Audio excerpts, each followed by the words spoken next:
তো hello friends, welcome to our SR mega translation channel. তো আজকে আবার চলে আসলাম rebirth of legendary doctor chapter 71 নিয়ে। তো এই চ্যাপ্টারে দেখা যায় একটা বরফের দেশ, যে দেশে এখানে আফিরা বেড়াতে আসছে, মানে একটা ভূতের ক্ল্যানকে খোঁজার জন্য আসছে। তো এরপরে এখানে এসে বলতেছে সেই পুরনো ডাক্তারের ফার্মেসিটা এখানেই থাকা উচিত। তো এটা বলে একটা পুরনো ফার্মেসির দোকানের সামনে আইছে। তো এরপর আফি বলতেছে হ্যাঁ এখানেই থাকা উচিত। তো আফি তার খাওয়াটা এখানে নিচে ফেলাই দিচ্ছে ডাস্টবিনে। তো সেই দোকানের ভিতরে একটা চায়ের কেটলিতে আগুন জ্বালানো আছে। তো সেই দোকানে ঢুকতেছে। তো এই দোকানে একজনকে দেখানো হয় ডাক্তার। তো সেই ডাক্তার একজন পেশেন্টকে ঠিক করতেছে হাত। তো আফি এখানে সেই চায়ের কেটলির উপর হাত রাখে, হাতটা গরম করার জন্য। এই ডক্টরও এখানে আফিকে নোটিস করছে। তো এই ডক্টর এখানে কোনো ঘোস্ট টেকনিক ব্যবহার করতেছে, ভূতের টেকনিক।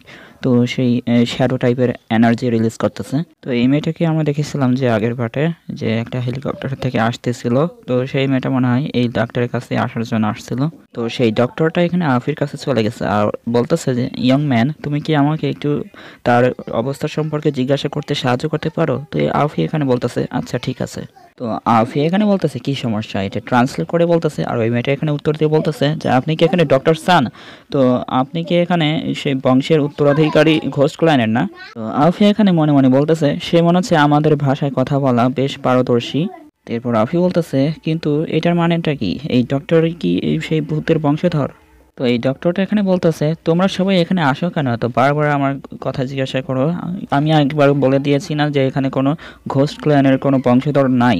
তো এখান থেকে চলে যাও। তো এই মেয়েটা এখানে বলতেছে আমি একটা রোগে আক্রান্ত হয়েছি, যে রোগটা সহজে চিকিৎসা করা যায় না। তো এই মেয়েটা এখানে বলতেছে যে আমার গ্র্যান্ডফাদার এখানে বলছিল যে একটা ঘোস্ট ক্ল্যান আছে, আমি অ্যাক্সিডেন্টলি সেই ঘোস্ট ক্ল্যানটা খুঁজে পেয়েছিলাম। তো সেখানে নাকি এই অসুখের একটা চিকিৎসা আছে। তো আফি এখানে বলতেছে যে এর মানে তো এই হয় যে সে এখানে এসেছে তার অসুস্থতার কারণে। তো এরপর এই ডক্টরটা এখানে বলতেছে আমি তো শুধু একটা নর্মাল ডক্টর।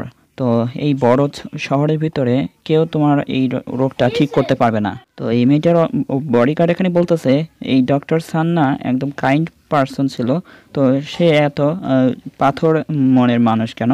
তো এই মেয়েটা অনেক মন খারাপ করে ডক্টর সানের নাম ডাকতেছে। তো এটা হচ্ছে রিবার্থ অফ লেজেন্ডারি ডক্টরের চ্যাপ্টার 72। এই চ্যাপ্টারে দেখা যায় আফি তার বাটারফ্লাই স্কিলটা অ্যাক্টিভেট করতেছে। তো এটার কারণে লাল কালারের প্রজাপতি বের হচ্ছে। তো ওই মেয়েটার সাথে যে বডিগার্ডটা ছিল সে বলতেছে যে সে কি কোনো ম্যাজিশিয়ান নাকি? তো এই ডক্টরটা একটু হেরান হয়ে বলতেছে এই প্রজাপতি অ্যাকুপাঞ্চার দক্ষতা না, এটা তো প্রজাপতি অ্যাকুপাঞ্চারের দক্ষতার চেয়েও অনেক বেশি উন্নত। তো আফি এখানে বলতেছে ডক্টর সান, তো আপনি কি এখানে কোনো সোফিস্টিকেটেড ম্যান নাকি? কোনো রোগের নাম বলতেছে এখানে। এরপর আফি বলতেছে আমি এটি প্রজাপতি অ্যাকুপাঞ্চার দক্ষতার উপর ভিত্তি করে তৈরি করেছি। আপনি যদি আমাকে ট্রাস্ট করেন, মানে বিশ্বাস করেন, তো তাহলে আমাকে আপনার হাঁটুর চিকিৎসা করার অনুমতি দিন। তো এরপর সেই ডক্টর আর কোনো কথা না বলে বলতেছে ঠিক আছে, প্লিজ করুন। তো এরপর আফি বলতেছে এটা অনেক গুরুতর ছিল, কিন্তু আমি আমার সুই থেকে এখানে ঠিক করতে পারি, হিল করতে পারি আগুনের উপাদান ব্যবহার করে। তো এরপর আফি বলতেছে এইটা লাগানোর পর অনেক ব্যথা হতে পারে, তো একটু সাবধানে থাকেন। তো এখানে আফি বলতেছে butterfly acupuncture skill with fire element, তো এই টেকনিকটার নাম। তো এরপর আউফির যে স্কিলটা ব্যবহার করতেছিল সেটা দিয়ে আর কি ফ্লেম তৈরি হচ্ছে, আগুন তৈরি হচ্ছে। তো সেই আগুন দেখে এখানে ওই মেয়েটা বলতেছে ও মাই গড, মানে এরকম করে হেরান হয়ে আছে। মানে ছোট্ট একটা জায়গা ঠিক করতে গেলে এতগুলো আগুন দেওয়া লাগতেছে। মানে তার হাঁটুটা ঠিক করতেছিল সুই দিয়ে। তো হাঁটুটা প্রায় ঠিক হয়ে গেছে, আগুনগুলো চলে যাচ্ছে। তো আফি এখানে স্কিল ব্যবহার করতেছে আর বাইরের মানুষরাও এখানে অবাক হয়ে দাঁড়ায় আছে আর দেখতেছে। আর এই ডক্টরটাও এখানে সহ্য করতে পারতেছে না ব্যথা। ওই মেয়েটা এখানে দেখতেছে মনোযোগ দিয়ে যে আফির এইসব কাজকর্ম। তো আফি এখন বলতেছে তোমার হাঁটুটা এখন ঠিক হয়ে গেছে, তুমি এখন দাঁড়াতে পারো, তাই কি বলতেছে আফি। সেই ডক্টরটা এখানে বলতেছে যে আমার ডিফর্মেন্ট জয়েন্টটা একদম ঠিক হয়ে গেছে আর আমার কোনো ব্যথাও ফিল হচ্ছে না। তো এই মেয়েটার যে বডিগার্ডটা ছিল সেটা কানে কানে বলতেছে যে মিস, এই ইয়ং ম্যানটা দেখে মনে হচ্ছে কোয়ালিফাইড ডক্টর, তো এটা মনে হয় আপনার অসুখটা কিওর করতে পারে, মানে ঠিক করতে পারে। তো এরপর এই মেয়েটা বলতেছে এত তাড়াহুড়ো করার দরকার নেই, আগে দেখি সে কি করে। তো এরপর আউফির সামনে সেই ডক্টরটা হ্যান্ডশেক করতেছে আর বলতেছে যে আমিও এই রোগটা নিয়ে অনেক সমস্যায় ছিলাম 10 বছর ধরে, তো তুমি এটাকে ঠিক করে দিয়েছো, এটার জন্য ধন্যবাদ। তো এরপর আফি বলতেছে ইউ আর ওয়েলকাম। তো আমি আশা করি তুমি আমার কিছু বলতে পারো ঘোস্ট ক্ল্যান সম্পর্কে। তো এরপর সেই ডক্টরটা বলতেছে হ্যাঁ, এই লেডিটা সত্যি বলেছিল, আমি হচ্ছে ঘোস্ট ক্ল্যান্টের ডিসেন্ডেন্ট। তো এই বুড়ো লোকটা এখানে বলতেছে আসলে আমি এখানে লাস্ট ডিসেন্ডেন্ট এই ঘোস্ট ক্ল্যানের, মানে আর কোনো বংশধর আসবে না। তো যেই মেয়েটা নতুন আসছিল সেই মেয়েটাও একটু শুনে হারান হয়ে আছে, আর আফি বলতেছে কি তার মানে এটা সত্যি। তো এরপর সেই ডক্টর বলতেছে যে আমাদের কাছে যে মেডিসিনাল মেথড ছিল ঘোস্ট ক্লাইনের, তো সেইগুলো প্রায় হারিয়ে গেছে। আমার জেনারেশনে যতগুলো ছিল টেকনিক খুব কমই আমি শিখতে পেরেছি। তো এরপর আফি বলতেছে এটা কি সত্যি যে যতগুলো ঘোস্ট ক্লাইনের মেথড আছে চিকিৎসা করার সবগুলো আন্ডারগ্রাউন্ডের ভিতরে আছে? তো এরপর সেই ডক্টরটা বলতেছে হ্যাঁ ঠিক বলেছ। তো এই লোকটা এখানে তার অতীতের গল্প বলতেছে আর বলতেছে যে আমি এখানে বরফের রাস্তা দিয়ে হাঁটতেছিলাম, তো তখনই আমার পাটা এখানে ভেঙে যায়। তো এরপর থেকে আমি আর জানি না যে আন্ডারগ্রাউন্ড প্লেসটা কোথায় চলে গেছে। তো আফি এখানে বলতেছে আমার কাছে কিছু একটা আছে যা আমি তোমাকে দেখাতে চাই, তুমি হয়তো দেখলে পরে সেটা চিনতে পারো কিনা দেখি, প্লিজ এটা একটু দেখো। তাইকে বলতেছে আফি। সেই ডক্টরটা এখানে হেরান হয়ে বলতেছে এটা তো একটা ম্যাপ, আর এটা তো ঘোস্ট ল্যান্ডের একটা ম্যাপ, তুমি কোথা থেকে খুঁজে পেলে? তো আউফি এখন বলতেছে আমি এই ম্যাপটা একটা বুড়ো লোকের কাছ থেকে খুঁজে পেয়েছি, তো সেই লোকটা এখানে আমাকে দিয়েছে। তো এরপর আউফি বলতেছে যে ভূতের বংশের সঠিক অবস্থান সরাসরি রেকর্ড করা যায় না, তবে সাবধানে স্টাডি করতে হবে। তো এরপর সেই ডক্টর বলতেছে কিন্তু আমি নিশ্চিত নই যে কিভাবে এটি স্টাডি করতে হয়, তাই আমি আপনাকে এর সম্পর্কে সাহায্য করতে পারি না। তো আউফি এখন বলতেছে এটা যদি এতই কঠিন হয় তাহলে আমি নিজেই এটাকে খুঁজে বের করব। তো এরপর আফি বলতেছে যদি আমি এটা খুঁজে পাই তো আমি আপনাকে জানাবো। তো আফি এখানে যাচ্ছিল আর তখনই ওই মেয়েটা এসে আফির হাত ধরছে। তো এরপর সেই মেয়েটা আফির হাত ধরে বলতেছে যে আপনার কাছে কি 1 মিনিট সময় আছে? তো এই মেয়েটা একটু ঘাবড়ে আছে যে আফি মানা করবে কিনা। তো আফি তো এমন একটা মানুষ যে কোনো মেয়ে কোনো কিছু বললে পরে মানা করতে পারে না। তো আফি বলতেছে যে আমি কি আপনার সাথে খাবার খেতে খেতে কথা বলতে পারি? তো এখানে বারবিকিউ খেতে আসছে। তো ওই মেয়েটার সাথে যে বডিগার্ড আসছিল সে এই খাবারটা অনেক বেশি পছন্দ হয়ে গেছে, বারবিকিউটা।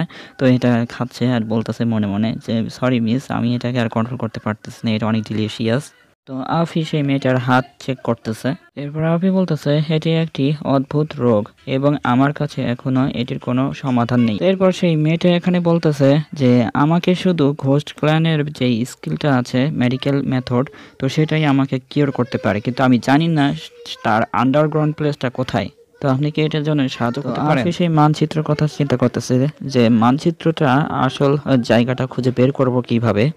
তো এরপর এই মেয়েটা বলতেছে যদিও আমি এর কোনো ওষুধ খুঁজে পাইনি, তবে এখানকার মনোরম দৃশ্যর জন্য ভ্রমণটি বৃথা যায়নি। এরপর সেই মেয়েটা বলতেছে দেখুন সেই তুষারময় পর্বতগুলি কি TCM এর রূপার সুইয়ের মতো দেখাচ্ছে। তো আফি তার কথা শুনে বলতেছে কি সিলভার নিডল। এরপর আফি আশেপাশে দৃশ্যটা দেখে যে বরফের ফোঁটা পড়তেছে, তো এই বরফের ফোঁটাটা আর কি সুইয়ের মতো মনে করতেছে। তো এরপর এখানে আশেপাশের দৃশ্যগুলো দেখতেছে মাউন্টেন। তো 3-4 জায়গায় এখানে মাউন্টেনটা দেখাচ্ছে। তো এরপর আফি শুনে বলতেছে হ্যাঁ আমি বুঝেছি কি করতে হবে। তো এইটা হচ্ছে rebirth of legendary doctor chapter 73। তো চ্যাপ্টার 73-এ দেখা যায় হেলিকপ্টারকে। তো আফি সেই হেলিকপ্টারে চড়ে সেই লোকেশনের দিকে যাচ্ছে, ম্যাপের লোকেশনে, আর এখানে পাইলট নিয়ে যাচ্ছে হেলিকপ্টার উড়ায়া, আর পিছনে থাকা সেই লেডির সাথে আফি যাচ্ছে, আর আফি তাকে ম্যাপ দেখাচ্ছে। আর ওই ডক্টর বলতেছে আফি তুমি কি সেই লোকেশনটা খুঁজে বের করতে পারবে ম্যাপ দেখে? তো আফি এখন বলতেছে এই লেডির জন্য ধন্যবাদ, যে এই লেডির যে কথাটা বলেছিল সেটার জন্য আমার একটা আইডিয়া আসছে। তো আভি বলতেছে যে তুমি বলেছিলে এই পাহাড়টা এখানে তুষার সুইয়ের মতো, তো সেই মানচিত্রেও নির্মাতা তুষার সুইয়ের পর্বতগুলিকে রূপার সুই হিসাবে বিবেচনা করেছিল এবং এই মানচিত্র একটি মেডিকেল সুই দক্ষতা লুকিয়েছিল। তো এরপর সেই ডক্টর বলতেছে ভূতের বংশের 13টি সুই কি ভূতের বিখ্যাত দক্ষতা? এরপর আফি বলতেছে হ্যাঁ এটা হচ্ছে 13তম ভূতের ক্ল্যান। এরপর ওই মেয়েটা বলতেছে হ্যাঁ কিন্তু এর ম্যাপের ভিতরে তো 12টি পাহাড় রয়েছে, ওই 12টি পাহাড় তো 12টি সুইয়ের মতো নির্দেশ করে। তো এরপর আফি বলতেছে আমাদের শেষ সুইটা খুঁজে বের করতে হবে, এই শেষ সুইটা হয়তো মেইন গেটের ভিতরে হয়তো থাকতে পারে। এই ডক্টর বলতেছে এই 13টি সুই তো অনেকদিন আগেই হারিয়ে গেছে, তো আমরা কি এটা খুঁজে বের করতে পারবো? এরপর আপনি বলতেছে শুধু একটা শট দাও তারপরে আমি সবকিছু দেখতে পারবো। তো এটা বলার পর আভি একটা অদ্ভুত জায়গায় চলে আসছে। তো বেগুনি কালারের অরা চারদিকে বেড়াচ্ছে ভূতের একটা অরার মতো। তো ভূতের একটা পা দেখানো হয়, মানে ভূতের বংশের কোন একজনের পা। তো এখানে আউফের সামনে ভূতের একটা শ্যাডো চলে আসছে। তো সেই শ্যাডোটা এসে আউফের সামনে দাঁড়াইছে আর তার সামনে আবার একটা মানুষের ফিগার তৈরি হয়েছে স্পিরিচুয়াল এনার্জি দিয়ে। তো প্র্যাকটিস করতেছে অ্যাকুপাঞ্চার স্কিল। তো এখানে কিছু স্কিল ব্যবহার করতেছে সুইয়ের। তো সেই সুইয়ের স্কিলগুলো ব্যবহার করার পর এখানে আর কি আউফি চেক করতেছে এই 12টি সুই একে অপরের সাথে সংযুক্ত এবং এমনকি শেষ সুইটাও একটি টিনি সিম একটি বিশাল পার্থক্য তৈরি করে। আমি এই নতুন দক্ষতা আয়ত্ত করতে পারলে আমার সুইয়ের দক্ষতা আরো উন্নত করা যেতে পারে। তো আফি এসে বলে আর কি হাসতেছে। তো ডক্টরের সামনে বসেছিল, তো ডক্টর বলতেছে যে সে কি ঠিক আছে, মানে আফি হাসতেছে মনে মনে, কিন্তু বাকি সবাই একটু অন্যরকম ভাবতেছে। তো এরপর আফি বলতেছে যে আগের সেই 12টি সুই 12টি পাহাড়ের সাথে মিলতো। তো এখানে যেহেতু 12টি সুই আছে তো আমাকে 13টি সুই খুঁজে বের করতে হবে। তো এটা বলে এই 12টি সুই দিয়ে আর কি প্র্যাকটিসটা করতেছিল। তো এরপর আফি বলতেছে যে জি আমাকে যে এই ডায়াগ্রামটা দিয়েছিল 1000 সুই টেকনিকটা, তো এটার ভিতরে হয়তো 13টি সুইয়ের মতো কিছু একটা থাকতে পারে, তাই কি বলতেছে। তো সেই 13তম সুইয়ের অবস্থান হয়তো এখানে থাকতে পারে। তো এরকম করে সুইয়ের টার্গেট বানাচ্ছে আর ওই সুইটা এখানে লাগাই দিয়েছে একটা স্পিরিচুয়াল বডির উপর। তো সেই শ্যাডো এখানে সেই সুইটা লাগাই দিয়েছে, মানে আউফি আর কি শ্যাডো কন্ট্রোল করতেছিল সুই লাগানোর জন্য। তো সুই লাগানোর পর ওই ম্যাপে দৃশ্যটা দেখানো হয় যেখানে আর কি সুইটা লাগাইছে। তো সেই সুইটা লাগানোর পর ওই মেয়েটার কাছে জিজ্ঞেস করতেছে তুমি তোমার পাইলটকে জিজ্ঞাসা করো যে সেই জায়গাটায় নিয়ে যেতে। তো এরপর সেই পাইলট বলতেছে আমার লোকেশনে আমি পৌঁছে গেছি, কিন্তু সেখানে অনেক গাছ রয়েছে। আফি এখান থেকেই লাভ দিচ্ছে আর বলতেছে তোমরা সবাই যে ভালো একটা জায়গা খুঁজো ল্যান্ড করার, তো আমি আগে যাচ্ছি। তো বাকি সবাই বলতেছে কি করতেছো তুমি, মানে একটু ভয় পেয়ে আছে সবাই। তো এরপর আফি বলতেছে ঠিক আছে পরে দেখা হবে। তো আফি প্লেন থেকে লাফ দিয়ে নিচে নেমে গেছে। তো আফি অনেক দ্রুত নিচে নেমে যাচ্ছে। তো আফির কোনো ভয়ই নেই, কারণ আফির এখানে পুরো শরীরে কিউই দ্বারা প্রোটেক্ট করা আছে। তো আফি এখানে তার প্রজাপতি বের করছে শরীর থেকে, মানে প্রজাপতি টেকনিক ব্যবহার করে নিচে নামতেছে। তো আফি এক পাহাড় থেকে আরেক পাহাড়ে জাম্প করতে করতে নিচে নেমে যাচ্ছে। এরপর আফি অনেক জোরে একটা ল্যান্ড করছে, ল্যান্ড করার কারণে চারদিকে বরফের যেই আস্তরণ ছিল চারদিকে ছড়াই গেছে। তো আফি এখন খুশি হয়ে বলতেছে পারফেক্ট ল্যান্ডেড। তো এরপর আফি বলতেছে আগে আমাকে এন্ট্রান্স খোঁজা লাগবে সেই আন্ডারগ্রাউন্ডে যাওয়ার জন্য। তো এখানে ওরা অনেকটাই ডিফারেন্ট, তাই কি বলতেছে। তো এখানে একটা আন্ডারগ্রাউন্ড গেট খুঁজে পাইছে। এরপর আফি এখানে একটা বোম ফাটাচ্ছে যাতে এই বোমের ধোঁয়াটা আকাশে উড়ে চলে যায় আর বাকি সবাই এই ধোঁয়াটা দেখে এখানে চলে আসে, মানে একটা সংকেত পাঠাচ্ছে। তো সেই ধোঁয়াটা এখানে যাচ্ছে আর কিছু সময়ও কেটে গেছে। এরপর বাকি সবাই চলে আসছে আফির কাছে আর এসে বলতেছে আমরা দুঃখিত লেট আসার জন্য। তো আফি ভিতরে যাওয়ার জন্য সেই গেটটা পরিষ্কার করে ফেলছে। তো সবাই এখানে চলে আসছে। তো আফি বলতেছে দেখো এটাকে। তো ডক্টরেট দেখে বলতেছে এটা কি সেই মেন গেট যেটাতে প্রবেশ করতে হবে? তো আমি আমার জীবনে এটা দেখবো কখনো আশা করিনি। ওই মেয়েটাকে বলতেছে এটা কি সেই লেজেন্ড, এটা বাস্তব? এরপর আরফি বলতেছে কিন্তু আমরা এখনো প্রবেশ করতে পারিনি। আমি আমার প্রবল কিউই দিয়ে তুষার পরিষ্কার করেছি, কিন্তু আমি দরজা খুলতে পারছি না।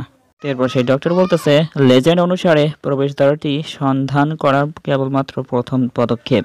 এরপরে ভূতের বংশের চিকিৎসা পদ্ধতিগুলি পাওয়ার আগে আমাদের কিছু বাধা পার করতে হবে। এরপর সেই ডক্টর বলতেছে সেই বাধাগুলোকে বলা হয় নরকের দরজা। রাফি বলতেছে এই ধাঁধাটা শুরু হয় এইখান থেকে, তাই না? তো এই ডক্টর বলতেছে হ্যাঁ ঠিক। তো এরপর এই ডক্টর বলতেছে এই প্রথম গেটটাই হচ্ছে বুগি ম্যানের। তো আজকের ভিডিওটা এই পর্যন্তই। তো দেখা হচ্ছে পরে ভিডিওতে। ভিডিও ভালো লাগলে অবশ্যই লাইক করে দেবেন আর যারা নতুন এসেছেন অবশ্যই চ্যানেলটিকে সাবস্ক্রাইব করে আমাদের পাশেই থাকবেন। তো বাকি ভিডিওগুলো আসতে অনেক সময় লাগতে পারে, তো ততক্ষণ অপেক্ষা করতে থাকেন।